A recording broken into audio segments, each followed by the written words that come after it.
ಎಂತ ಅಪಮಾನ ಇದೆಂತ ಹೇಳೋಣ. ಅಪಮಾನವಲ್ಲ ಪ್ರಿಯ ಸಹೋದರ, ವಿದುರನಂತಹ ಭಕ್ತನು ಎಳಬದಿಗೆ ಬಚ್ಚಾರಿರುವರು.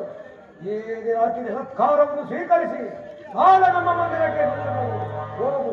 ಅತಿಥಿ ಸತ್ಕಾರಕ್ಕೆ ಸಿದ್ಧನಾಡು ಸಹೋದರ. ಆದರೂ ರಾಯಭಾರಿಯಾಗಿ ಬಂದವನು ರಾಜ ಮರ್ಯಾದೆ ತಿಳಿಸುವುದು ಅವಮಾನಕರ. ಕುಲಜವೆಂಬ ಗಜಂಡ ಪಂಟ ಆ ಬಂಡ ಭೀಮನ ಗುಂಡಿಗೆ ತಿನ್ನವರ್ತಾಗಿ ನನ್ನ ಮನಸ್ಸು ಶಾಂತವಾಗುವುದಿಲ್ಲವಣ್ಣ, ಶಾಂತವಾಗುವುದಿಲ್ಲ.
ಅಭಿಮಾನಶಾಲಿಯಾದ ನನ್ನ ಪ್ರಿಯ ಸಹೋದರ, ಏತನೊಂದು ಶಾಸನ ಮಾಡಲು ನನಗೂ ಒಂದೊಂದು ಸಾರಿತು ಸಾಧ್ಯವಿತ್ತು.